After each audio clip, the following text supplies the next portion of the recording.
Be sure to check out part 4 before watching this one, as well as the creation story videos if you haven't already. And with that, let's get started!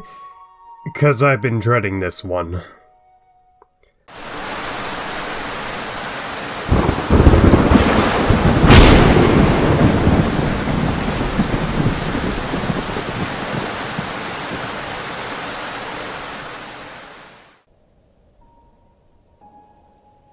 So, when we last saw Footy Jr., he was running through the wilderness, trying to evade his 80 brothers who were, for once, trying to kill him in a somewhat efficient manner. However, Footy was too quick and fled into the wilderness on his way to Suga, land of Susanoo no Mikoto, his great-great-great-great-grandfather. Upon arriving in Suga, he is greeted by Suseri Hime, a daughter of Susanoo and at the very least, Footy Jr.'s half-aunt. And because this is mythology, she is smitten with him almost instantly. I guess a lifetime of carrying other people's shit really gave him an attractive physique. In fact, Suseri was apparently so horny for her great-great-great-great-great-nephew that she decides to marry him right then and there on the spot. Las Vegas? Nah, fuck that shit. You want the drive-through version of a lifelong commitment, which is marriage? Just head over to this one place in Japan where you literally don't have to have a license, justice of the peace, or to even know the other person's fucking name to be joined in the arms of holy matrimony. I foresee some incredibly stupid children being born as a result of this union. Suseri retreats back into Susanoo's house and announces that a most beautiful deity has come.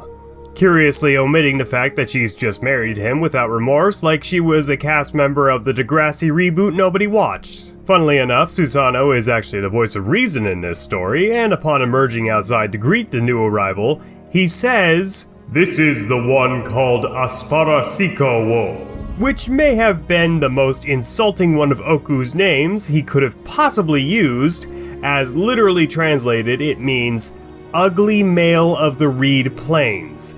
As if to say in a roundabout yet heavily sarcastic way, wow, look at this loser. Boy, I sure do pity whatever girl ends up with this twat. Did I mention that Susanoo is like 1,000% more likable in this saga? Because he is. He's one of those rare mythological characters who seem to have gone through some sort of character arc. Either that or someone else has completely wrote this story as opposed to the first 30 or so chapters of the Kojiki.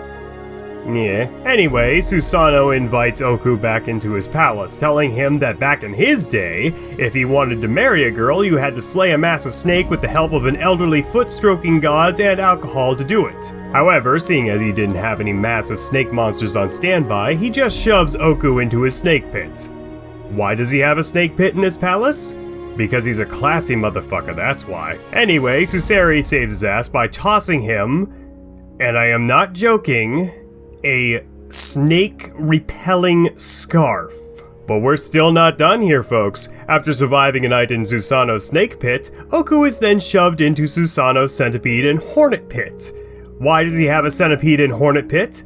Because he's a god. What's your excuse for all those anime figurines? As could be predicted by a 5-year-old, Suseri saves Oku's life yet again by tossing him another scarf, this one capable of repelling insects. Shame he didn't have a flaming rock boar repellent scarf not 3 days ago, as that definitely exists, never doubt how ridiculous this book can really get. However, Susanoo knew that there was one bullshit magical plot device Oku didn't have. A fire extinguisher. So for his next task, Susanoo shot an arrow randomly out in the middle of a field and told Okuninushi to go and fetch it.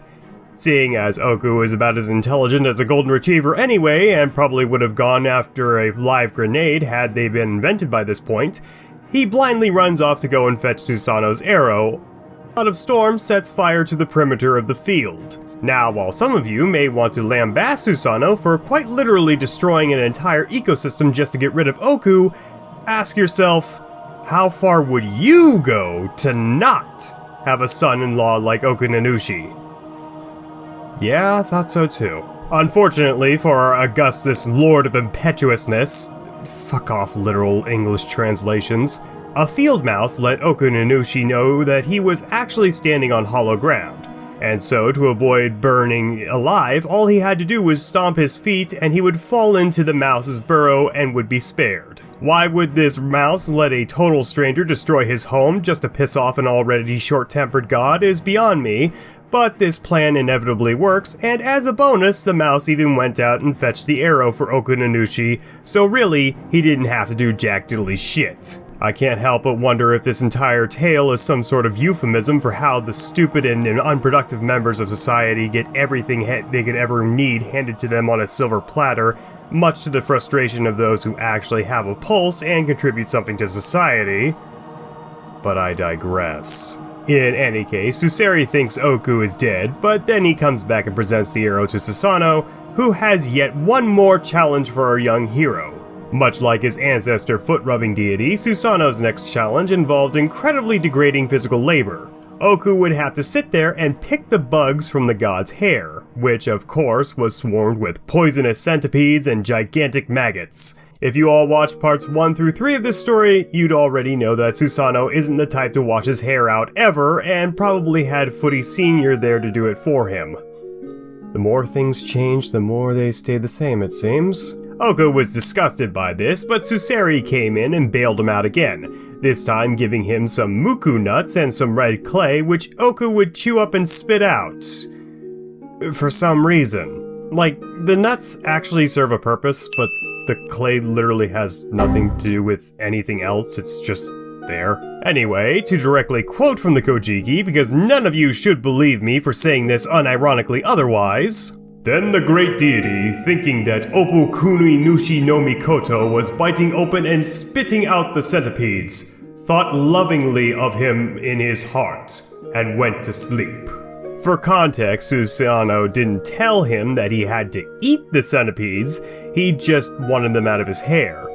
But apparently, fellas at home, if daddy doesn't approve of you dating his daughter like rude magic, you can always try plucking bugs out of his hair and eating them like a goddamn chimpanzee. This book is weirder than anything I could ever hope to write. Anyway, after Susanoo finally falls asleep, Oku and Suseri tie the long strands of his hair to the rafters of his house and stick a giant boulder right in front of the gate of his palace, sealing the bug-infested kami inside.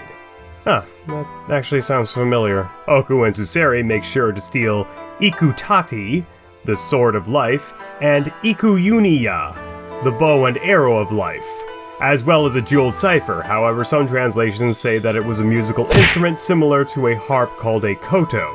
The sword and bow and arrows of life are literally what they sound like, bullshit magical plot devices which can raise the dead as suggested by the prefix iku, which means to give life. As if the idea of stealing from a god and trying to tangle his hair in the rafters of his own home wasn't dumb enough already, Oku decided that it'd be a great idea to take the musical instrument he stole from Susanoo and drag it on the ground behind him as he was running, creating a cacophony which awoke the mighty god almost instantly and certainly would have spelled his death if he had not secured his hair on the rafters.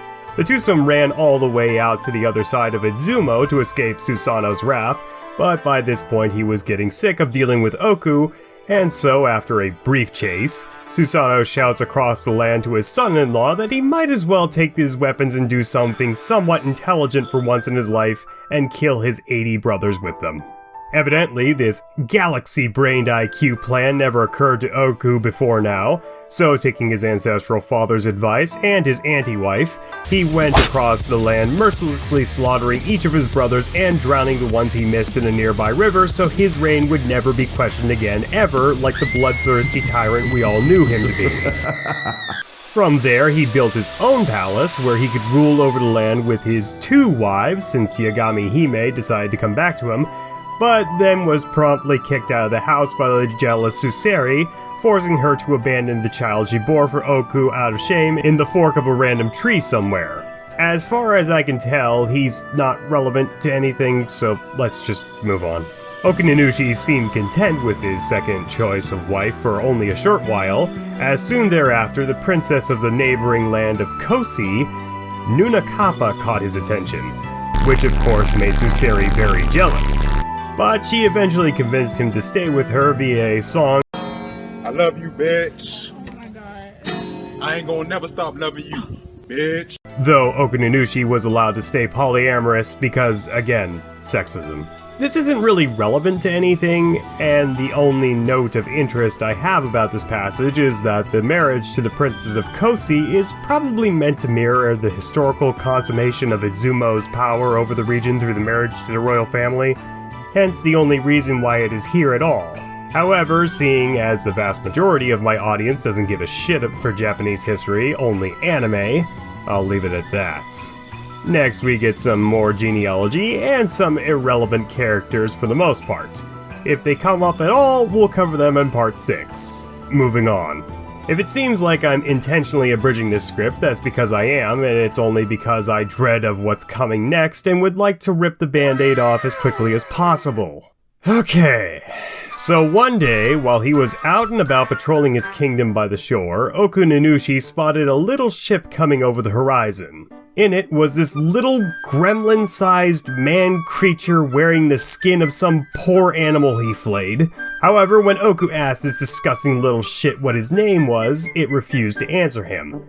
And so he consulted the toad. It doesn't actually have a name, nor is it inherently defined as divine, it's just a toad. And so the toad told Oku.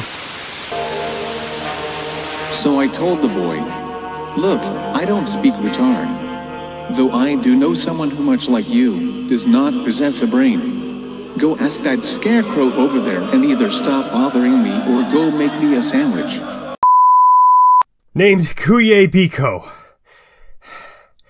Why am I sweating?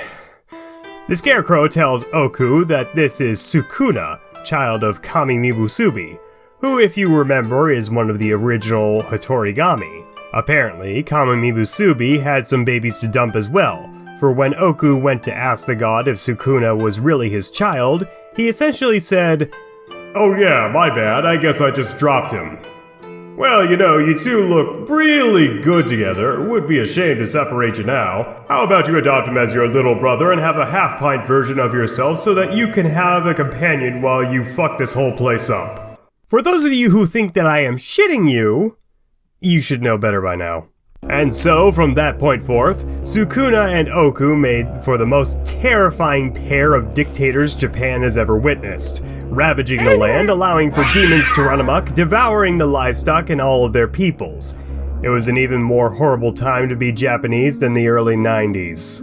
Something had to be done about leaving a literal man-child with the comprehension of a 4-year-old and his rat-shit sidekick running what is effectively a small country. Thankfully, the actions of Okuninushi had just caught the attention of a much more responsible goddess. One who could actually provide some salvation, and imperialism, to the area. I'm unfixed.